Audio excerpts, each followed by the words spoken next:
Everyone, welcome to civil वाला daily current affairs. आज है 27 नवंबर और शुरू करते हैं आज का डिस्कशन। सबसे पहले रिवीजन क्वेश्चंस के आंसर देखेंगे। क्वेश्चन था हमारा, किस राज्य में वर्ष 2025 के खेलो इंडिया युवा खेल और पैरा खेल आयोजित होंगे? Which state will host the Khelo India youth games and para games of the year 2025? And the correct answer is Bihar. Next question, हाल ही में इसरो ने गगनयान मिशन के लिए किस देश की अंतरिक्ष एजेंसी के साथ में समझौता किया है? Recently ISRO has signed an agreement with which countries space agency for the Gaganyaan mission? And the correct answer is Australia. Next question, हाल ही में कौन सा देश IEASA का पूर्ण सदस्य बन गया है? Which country has recently become a full member of ISA? And the correct answer is Armenia. Next question है हमारा, आज का पहला क्वेश्चन है, हाल ही में किस देश ने 40 वर्षों में अपना पहला राष्ट्रीय जनगणना प्रारंभ किया है? ये कदम उस देश में डेटा संग्रह और योजना को आधुनिक बनाने के लिए उठाया गया है, जो लंबे समय से संघर्ष और राजनीतिक विभाजन से प्रभावित था। Recently which country began the first nation wide population census in 40 years, a step aimed to modernizing data collection and planning in a country long impacted by conflict and political division? तो ये आपको पता ही है कि ये Iraq है। Iraq ने 40 वर्षों में पहली बार राष्ट्रीय जनगणना कराई है। इराक ने दशकों में अपनी पहली राष्ट्रीय जनगणना प्रारंभ की है। ये कदम उस देश में डेटा संग्रह और योजना को आधुनिक बनाने के लिए उठाया गया है, जो लंबे समय से संघर्ष और राजनीतिक विभाजन से प्रभावित रहा है। तो इराक में हमेशा से कैओस रहा है, तो अब उन्होंने पिछले 40 साल तक कोई सेंसस नहीं हुई है और अब स्टार्ट हो रही है। अगर हम देखें इसके बारे में तो इसकी जो कैपिटल है वो क्या है? तेहरान है। मुद्रा रियाल है। राष्ट्रपति है मसूद पेजेशियन और सुप्रीम लीडर हैं हमारे आयतुल्ला सैयद अली खेमानी। ठीक है, तो ये आप याद रखिएगा। नेक्स्ट क्वेश्चन हमारा, किस देश ने हाल ही में भारतीय सेना प्रमुख जनरल उपेंद्र द्विवेदी को जनरल मानद उपाधि का पद दिया है? Which country has recently conferred an honorary rank of general to the Indian army chief general Upendra Dwivedi? तो ये जनरल उपेंद्र द्विवेदी को नेपाली सेना ने जनरल रैंक से सम्मानित किया है। वो सम्मानित करते हैं, नेपाल ही है, अगर इनकेस आपको गेस भी करना हो तो हमेशा नेपाल सम्मानित करता है, तो आप इसे याद भी रख सकते हैं और गैस लगाना हो तो नेपाल पे आप गैस लगा सकते हैं। नेक्स्ट क्वेश्चन था हमारा, 11वीं आसियान रक्षा मंत्रियों की बैठक कहाँ आयोजित की गई है? Where was the 11th ASEAN defence minister plus meeting held? तो ये राजनाथ सिंह ने 11वीं आसियान रक्षा मंत्रियों की बैठक में भाग लिया है। तो आपसे पूछा जा सकता है किसने भाग लिया है? रक्षा मंत्री राजनाथ सिंह ने लाओ पीपुल्स डेमोक्रेटिक पब्लिक की राजधानी वियंतियान में 11वीं आसियान रक्षा मंत्रियों की बैठक का प्रतिनिधित्व किया है। नेक्स्ट क्वेश्चन की तरफ बढ़ते हैं, भारत के किस शहर में 2024 के special Olympic Asia Pacific boxing और बॉलिंग प्रतियोगिता का आयोजन किया गया है? तो भारत ने नई दिल्ली में special Olympic Asia Pacific boxing और बॉलिंग प्रतियोगिता का आयोजन किया गया है। पहली बार हुआ है, नई दिल्ली में हुआ है, तो आप ये याद रखेंगे क्योंकि फर्स्ट टाइम होता है तो वो चीज़ हमारे लिए इम्पॉर्टेंट हो जाती है। साथ ही साथ आप कमेंट सेक्शन में आसियान कंट्रीज़ के नाम भी बताएंगे। इसको ट्रिक से मैंने याद भी कराया है, तो आप वो ट्रिक यूज़ कर सकते हैं या अपनी कोई ट्रिक हो या नॉर्मली भी आप बता सकते हैं कि कौन कौन सी मेंबर कंट्रीज़ हैं। नेक्स्ट क्वेश्चन था हमारा, टाटा पावर ने भारत में $4.25 बिलियन की स्वच्छ ऊर्जा परियोजना के वित्त पोषण के लिए किस संगठन के साथ समझौता किया है? Tata power has signed a MOU with which organisation for financial clean energy projects worth ₹4.25 billion in India? तो टाटा पावर ने ADB के साथ, एशियन डेवलपमेंट बैंक के साथ में समझौता किया है स्वच्छ ऊर्जा परियोजना के लिए, क्लीन एनर्जी प्रोजेक्ट्स के लिए। किसके साथ किया है? आप आपसे ऐसे भी पूछ सकते हैं कि ADB ने अभी किसके साथ समझौता किया है इंडिया में? तो टाटा पावर के साथ किया है। और किसके लिए किया है? ताकि क्लीन एनर्जी प्रोजेक्ट्स के लिए किया गया है।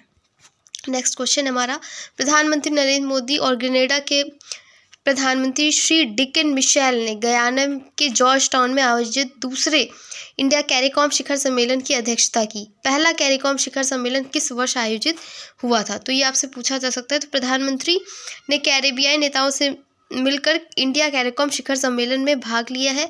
और ये जो पहला शिखर सम्मेलन हुआ था वो कल भी मैंने आपको बताया था 2019 में हुआ था, न्यूयॉर्क में किया गया था कैरिकॉम का सम्मेलन 2019 में।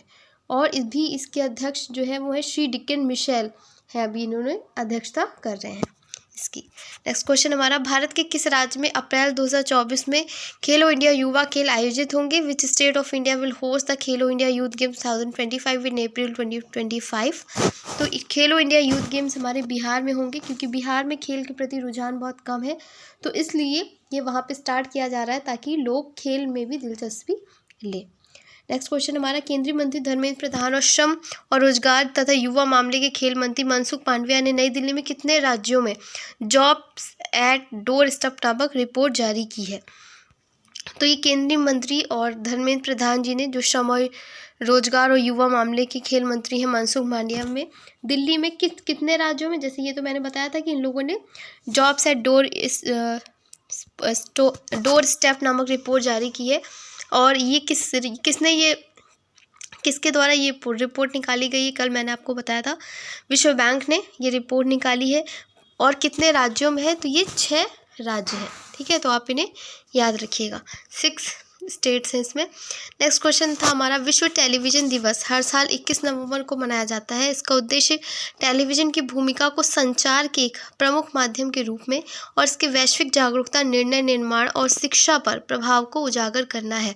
2024 के विश्व टेलीविज़न दिवस की थीम क्या थी? तो पहली बात तो आपको पता होना चाहिए कि डेज थीम्स पूछे जाते हैं, तो 21 नवंबर को मनाया जाता है वर्ल्ड टेलीविज़न डे, और इसकी जो थीम थी वो थी सुलभता, यानी एक्सेसिबिलिटी, ठीक है, तो आप ये याद रखिएगा। नेक्स्ट क्वेश्चन था हमारा, विश्व हेलो डे हर साल किस दिन मनाया जाता है? World hello day is observed every year on which day? And the correct answer is 21 नवंबर को ये भी मनाया जाता है। और इसका जो थीम थी वो ग्रीटिंग फॉर पीस है। और ये किस लिए मनाया जाता है? विश्व हेलो डे के अवसर पर यह जागरूकता फैलाने के लिए संघर्षों के बाद संवाद के माध्यम से हल निकालना चाहिए, इस पे जोर, बल का प्रयोग नहीं करना चाहिए। कोई भी बात जो होती है, कोई भी मसला भी हल होता है तो हम बातचीत से वो ज़्यादा हल अच्छे तरीके से कर सकते हैं, उसी को मनाने के लिए हम ये मनाते हैं। विश्व हेलो डे है 21 नवंबर को, और इसका जो थीम है वो है ग्रीटिंग फॉर पीस। आज के टेस्ट क्वेश्चन जो है हमारे स्टैटिक के देख लेते हैं। सालाबाई संधि किस युद्ध से संबंधित है, और आप उसकी डेट भी बताएंगे। ट्रीटी और Salbai associated with which of the following wars? Next question हमारा, निम्नलिखित में से कौन सा कवि और नाटककार बांग्ला नाटक के प्रेरक थे? Who among the following poet and dramatist pioneered for the Bengali drama? तो ये बंकिम चंद्र चट्टोपाध्याय है, माइकल मधुसूदन दत्ता है, राम नारायण दत्त हैं, अरविंद घोष हैं। इन सब के आपको आंसर बताने हैं। करंट क्वेश्चन आपको बताना है कि हाल ही में किस देश ने 40 वर्षों में अपना पहला राष्ट्रीय जनगणना प्रारंभ किया? ये कदम उस देश में डेटा संग्रह और योजना को आधुनिक बनाने के लिए उठाया गया है जो लंबे समय से संघर्ष और राजनीतिक विभाजन से प्रभावित था। नेक्स्ट क्वेश्चन हमारा, भारत के किस शहर में 2024 के special Olympic Asia Pacific boxing और बॉलिंग प्रतियोगिता का आयोजन हुआ है? किस जगह पे? और टाटा पावर ने भारत में $4.2 बिलियन की स्वच्छ ऊर्जा परियोजना की वित्त पोषण के लिए किस संगठन के साथ में समझौता किया है? तो ये क्वेश्चंस आपको बताने हैं, स्टैटिक क्वेश्चंस आपको बताने हैं। साथ में अब आपके एग्ज़ाम के दिन बहुत कम रह गए, तो सारा जो ध्यान है आपको अपनी पढ़ाई पे ही देना है और कुछ भी नहीं करना है। जो भी सीरीज़ चलाई जा रही है, जो करंट अफेयर्स की मैम पढ़ाती हैं आप लोगों को, MCQ सीरीज़ 1000 वाली, वो देखिए। मोस्ट का करंट अफेयर सुनिए, क्योंकि नवंबर तक करंट अफेयर्स आपको देखने का मिलेगा, तो आप यहाँ से पढ़ सकते हैं। PDF से आपको शाम को डेली टेलीग्राम पे आ जाता है, वहाँ से आप रिवाइज़ कर सकते हैं। जो 5 मिनट सीरीज़ है करंट अफेयर्स की प्लेलिस्ट है, जो इंपॉर्टेंट टॉपिक की, जहाँ पे मैंने पैरा ओलंपिक के बारे में बताया है, अवार्ड्स वगैरह रिवाइज़ कराए हैं, वो जा कर के देखिए। कोशिश करिए कि ज़्यादा से ज़्यादा आपकी चीज़ें रिवाइज़ हो जाएं, एक बार आपकी नज़रों से गुजर जाएं, ताकि एग्ज़ाम टाइम पे आपको किसी भी तरीके का प्रेशर ना हो।